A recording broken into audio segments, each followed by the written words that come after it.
আজকে এটার নাম ভারতবর্ষ। এই ভারতবর্ষে মুসলমানরা একটানা 800 বছর নয় 1100 বছর রাজত্ব করেছিল এই ভারতবর্ষের মাটিতে।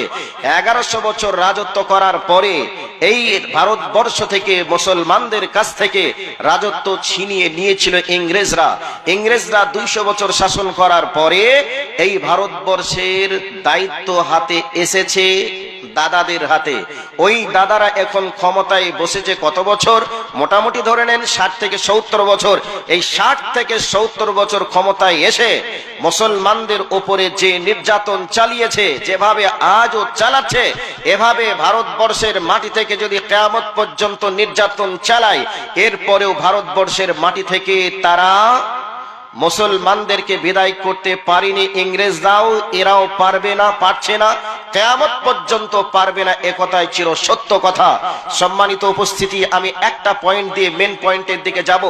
ইংরেজরা এই ভারতবর্ষের বুকে মুসলমানদেরকে বলেছিল, হে মুসলমান, তোমরা যদি বাঁচতে চাও তাহলে কোরআন ছাড়ো, আর যদি তোমরা বাঁচতে না চাও তাহলে তোমাদেরকে এই অবস্থায় দুনিয়ার বুক থেকে বিদায় করে দেওয়া হবে। শুলিতে চাপিয়ে ফাঁসের মঞ্চে ঝুলিয়ে তোমাদের বুকে আমদাইয়ের আঘাত করে ডেগারের খোঁচা মেরে তোমাদের বুককে ক্ষতবিক্ষত করে দুনিয়ার বুক থেকে বিদায় করে দেওয়া হবে। সেই সময় তদানীন্তন সময়ের মুসলমানরা বলেছিলেন, বাঁচতে যদি হয় কোরআন নিয়েই বাঁচবো, মরতে যদি হয় কোরআন নিয়েই মরবো। যেদিন আমরা মরবো সেদিন আমাদের সামনে, আমাদের পিছনে কোনোদিন গুলি লাগবে না, লাগলে আমাদের গুলিটা আমাদের সামনে লাগবে। কারণ আমরা মুমিন মুসলমান, কোনোদিন পিছন ঘুরে পালিয়ে যাই না। ইসলামের জন্য যদি জীবন দিতে হয় ইসলামের জন্যই দিব, বাঁচতে যদি হয় ইসলামকে নিয়েই বাঁচবো। একথা ভারতবর্ষের তদানীন্তন সময়ের ওলামায়ে কেরামেরা বলেছিলেন এবং মুসলমানরা বলেছিলেন, শির দাঁড়া উঁচু করে কথা বলেছিলেন। আজকেও ভারতবর্ষের মাটিতে দিন রাত মুসলমানদের উপরে টর্চার চালাচ্ছে। এরপরেও আলেম ওলামারা দিন রাত বলছে, ভারতবর্ষ থেকে মুমিন মুসলমানদেরকে তোমরা যতই চেষ্টা করো, মুমিন মুসলমানদেরকে তোমরা মেরে বিদায় করতে পারবে না। আর জোর করে তোমরা জয় শ্রীরাম বলিয়ে নিয়ে একটা মুসলমানকে তোমরা কোনোদিন বলিয়ে নিতে পারবে না যে আজ থেকে ইসলাম ত্যাগ করে তোমাদের আদর্শ গ্রহণ করলাম। এইরকম ক্ষমতা তোমাদের নেই। একটা মুসলমান তোমাদের ভয়ে, মারের ভয়ে, জেলের ভয়ে ইসলাম ধর্ম ত্যাগ করে তোমাদের ধর্ম গ্রহণ করতে পারে। আজকে সোশ্যাল মিডিয়ায় আপনারা দেখছেন এরকম ঘটনা আপনাদের নজরে পড়েছে? আশা করি পড়িনি, পড়বেও না।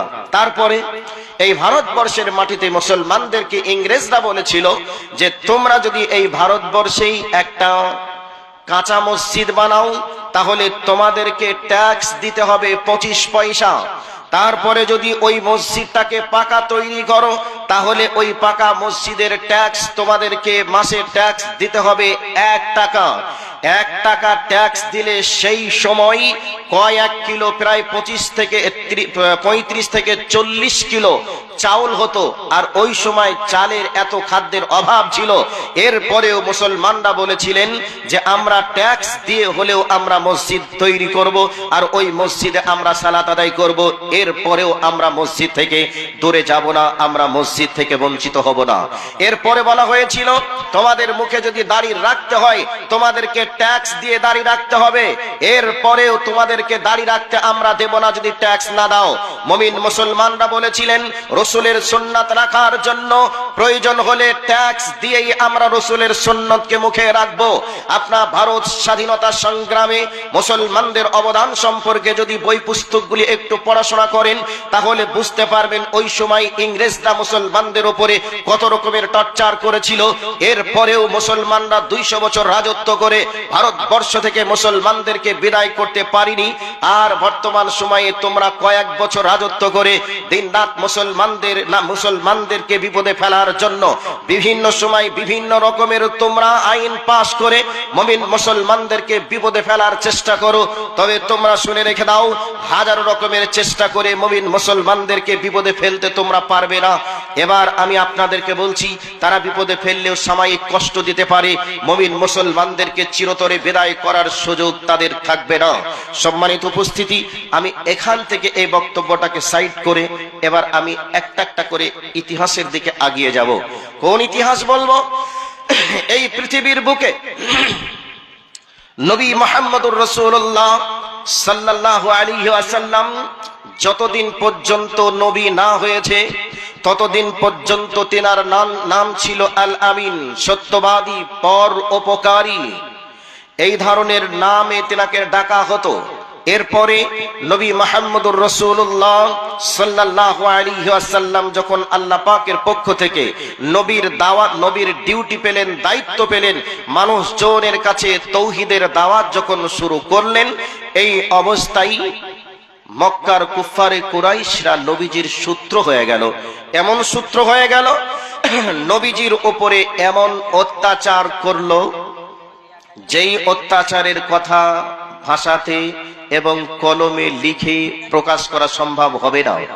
এই অবস্থায় আবু তালিবকে নবী মুহাম্মদুর রাসূলুল্লাহ সাল্লাল্লাহু আলাইহি ওয়াসাল্লামের জন্য বলা হলো, আবু তালিব, তুমি আমাদের সম্মানিত ব্যক্তি, তোমাকে আমরা সম্মান করি, তুমি আমাদের নেতা, অতএব তোমাকে বলছি, হয় মুহাম্মদকে বলে দাও দাওয়াত বন্ধ করে দাও, আর তা যদি না হয় মুহাম্মদকে এই মক্কার মাটি ছেড়ে অন্য কোথাও চলে যেতে বলো, আর তা যদি না হয় মুহাম্মদকে আমাদের হাতে তুলে দাও, তার হাড় হাড্ডি পর্যন্ত পিস পিস করে দিব, আলাদা করে দিব।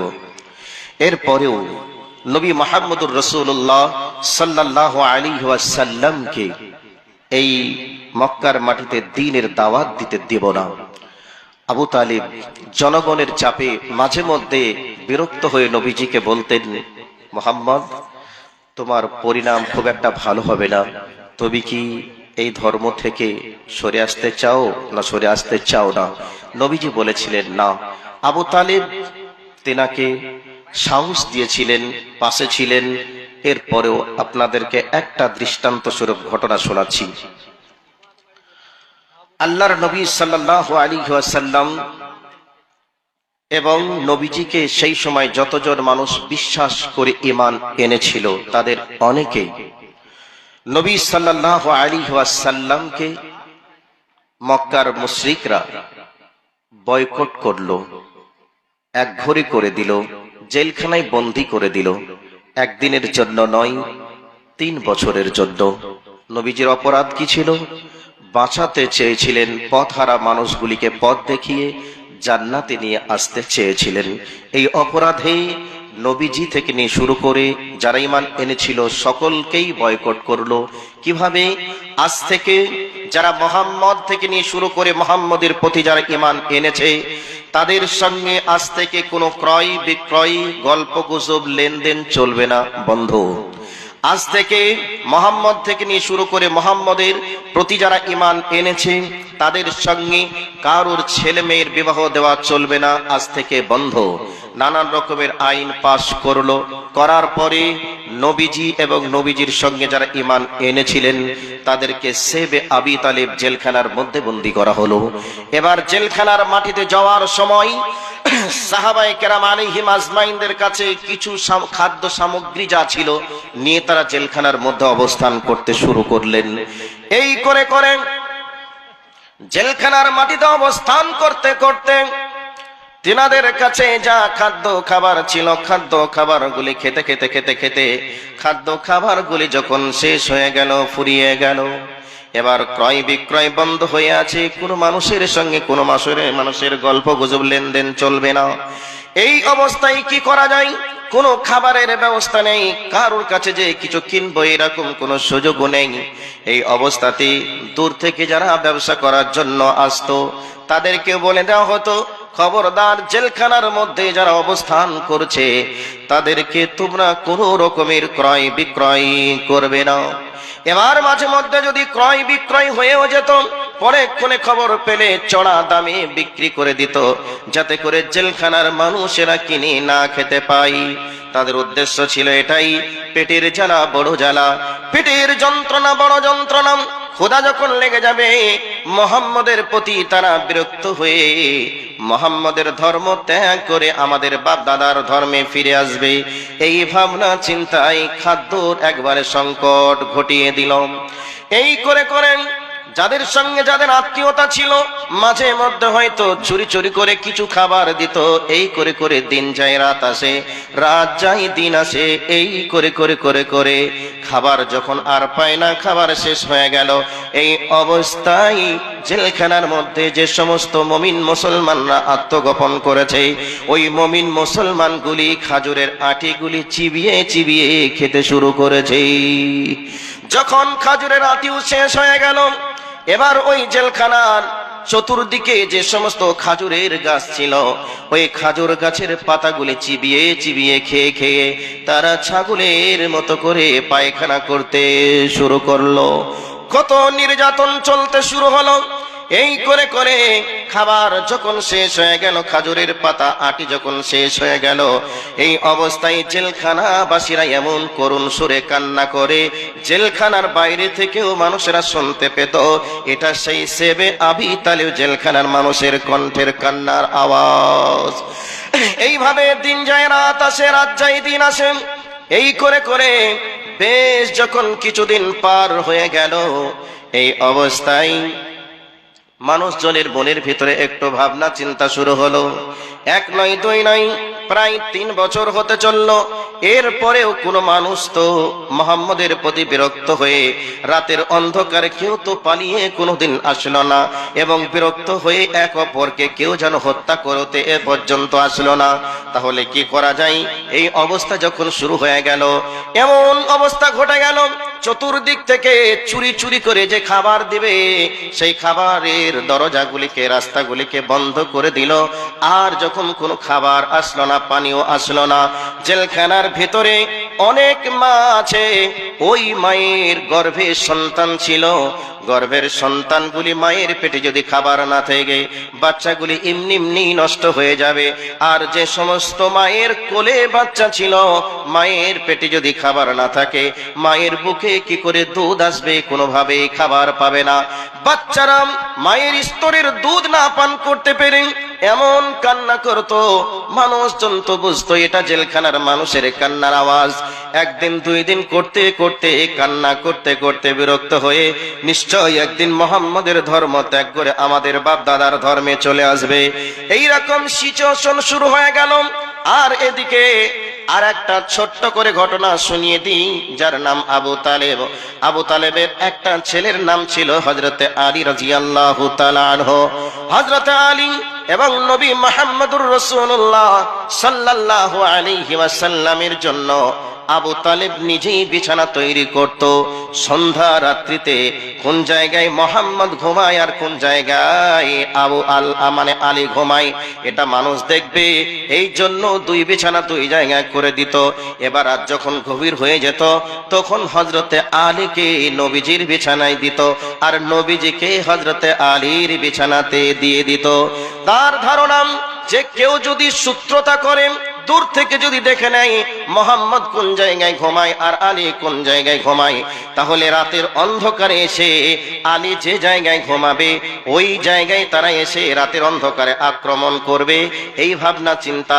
আর মোহাম্মদ যে জায়গায় ঘুমাবে সেই জায়গায় এসে আক্রমণ করবে, এই ভয়ে হযরতে আবু তালেব বিছানাটাকে আলাদা করে দিতেন, চেঞ্জ করে দিতেন, যে রাতের অন্ধকারে যদি এসে যায় আলীর বিছানাতে এসে আক্রমণ করবে, তাহলে আলীর বিছানাতে আক্রমণ করলে এই অবস্থায় আলী মারা যাবে, এই ভাবনা চিন্তা তার ভিতরে ছিল।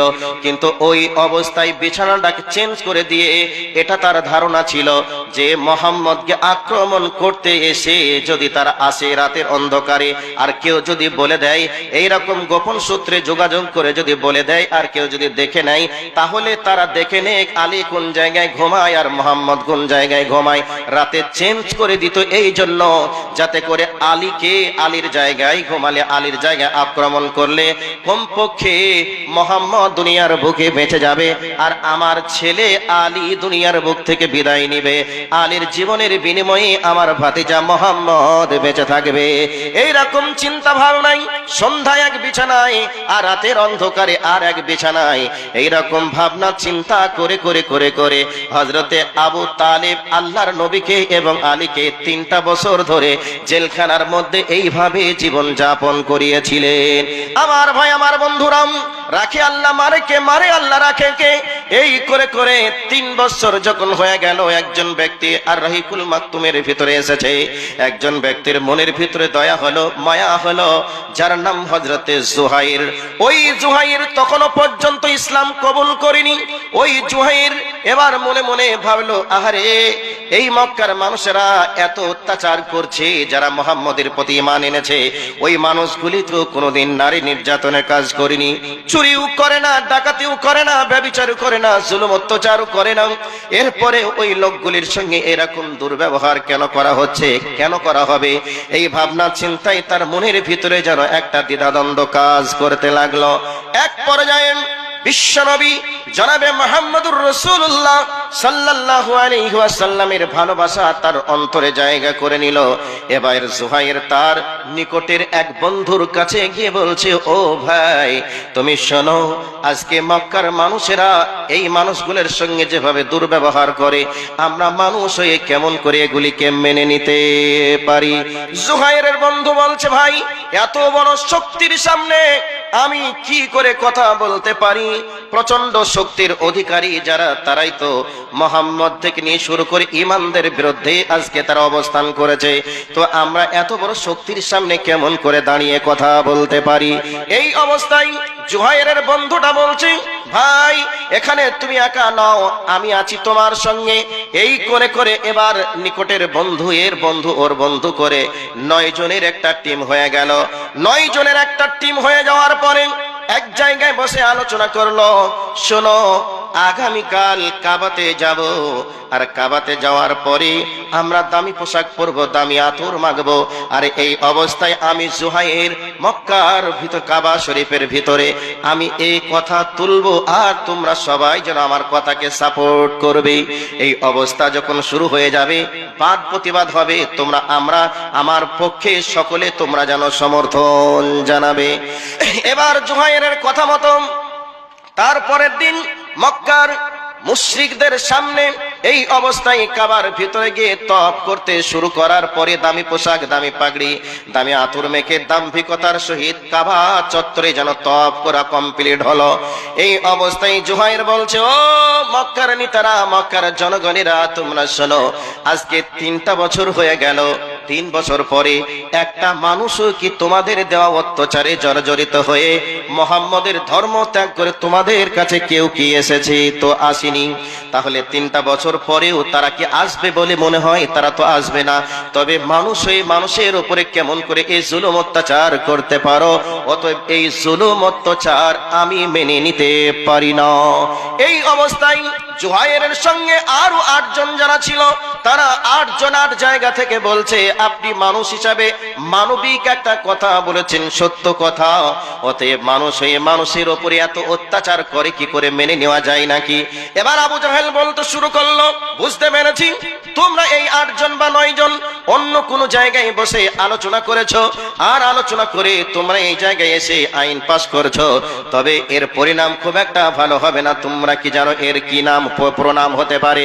এই অবস্থায় 9 জন বলতে শুরু করলো, কি হবে না হবে এটা পরে দেখা যাবে, মানুষ হয়ে মানুষকে কি করে কষ্ট দিতে পারে? তোমরা যখন এই আইন পাস করেছিলে, তো আমাদেরকে নিয়ে কি করেছিলে আমরা তো জানি না। অতএব আমরা যদি জানতাম, সেদিনেই আমরা বাধা প্রদান করতাম। মানুষ হয়ে এটা আবার কেমন করে করতে পারে? এই কথা চলছে, একবারে বাজার গরম হয়ে গেছে, কাবা শরীফ উত্তপ্ত হয়ে গেছে। বাদ প্রতিবাদ চলতে চলতে আল্লাহ রাব্বুল আলামিন হযরতে জিবরাইলের মাধ্যমে আল্লাহর নবীকে জানিয়ে দিলেন, ও মুহাম্মদ, মক্কার মাটি গরম হয়ে গেছে, কাবা শরীফে একেবারে তোলপাড় চলছে। তোমার কাছে আমি একটা ইনসাফপূর্ণ কথা দিয়ে তোমার কাছে আমি জিবরাইলকে পাঠিয়ে দিলাম, আর এই খবরটা তুমি তোমার চাচাকে দিয়ে কাবা ঘরে পাঠিয়ে দাও। এই অবস্থায় আল্লাহর নবী আবু তালেবকে বলছেন, চাচা, মক্কা গরম হয়ে গেছে, কাবার মাটি উত্তপ্ত হয়ে গেছে। অতএব আপনি চলে যান 3 বছর পূর্বে, যারা আমাদের জন্য সংবিধান তৈরি করে আমাদের জন্য নিষেধাজ্ঞা জারি করে কাবার দেওয়ালে যেটা টাঙানো ছিল, ওই টাঙানো যে জায়গা আছে ওই জায়গাটা দেখবেন যে জায়গায় আল্লাহ লেখা আছে আর যে জায়গায় মুহাম্মদের নাম লেখা আছে ওই জায়গাটা অবশিষ্ট আছে। আর বাকি যা কিছু লেখা ছিল আল্লাহ রাব্বুল আলামিন আসমান থেকে একটা পোকা পাঠিয়ে দিয়ে সব খেয়ে বিদায় জানিয়ে দিয়েছে আল্লাহ আর মুহাম্মদ নামটা লেখা আছে। আর আপনি গিয়ে বলবেন আমার ভাতিজার পক্ষ থেকে একটা কথা নিয়ে এসেছি, ওই কথাটা যদি সত্য হয় তাহলে আমি আমার ভাতিজার পক্ষে ছিলাম, পক্ষে থাকব। আর আমার ভাতিজার কথা যদি মিথ্যা হয় তাহলে শুনে রেখে দাও, আমার ভাতিজাকে তোমাদের হাতে আমি সমর্পণ করে দিব।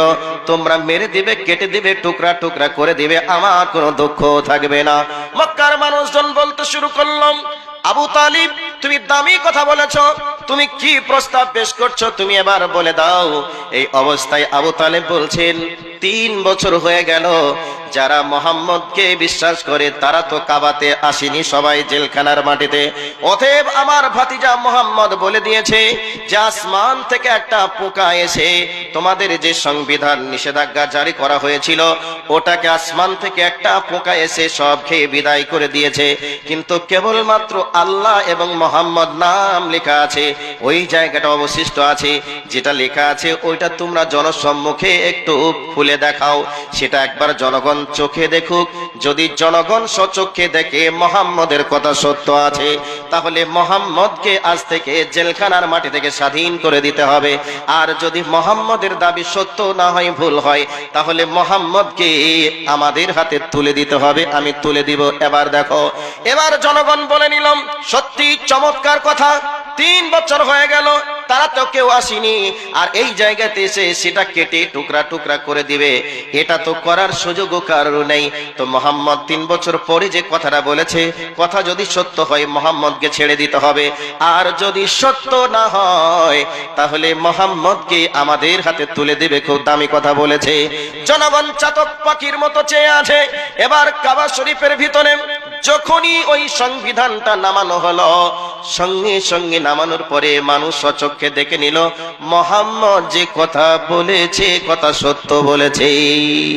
এই অবস্থায় মানুষজন বলে নিলাম তাহলে মুহাম্মদ থেকে নিয়ে শুরু করে যে সমস্ত মানুষেরা আজকে জেলখানার মধ্যে রয়েছে সকলকে স্বাধীন করে দিতে হবে, সকলকে আজাদ করে দিতে হবে, আর মানুষ হয়ে মানুষের উপরে অত্যাচার করা যাবে না।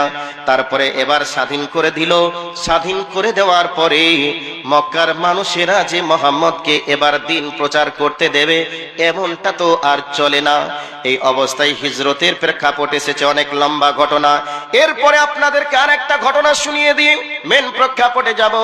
তাহলে শুনে নিলেন নবীজি মুহাম্মদুর রাসূলুল্লাহ সাল্লাল্লাহু আলাইহি ওয়াসাল্লাম ইসলামের জন্য কত কষ্ট করেছিলেন, আর বেঈমানরা ইসলাম এবং মুসলমানদেরকে মিটিয়ে দেওয়ার জন্য কত জঘন্য আইন পাশ করেছিল। এরপরে ইসলাম এবং মুসলমানকে তদানীন্তন সময়েও ইসলামকে বিদায় করতে পারেনি।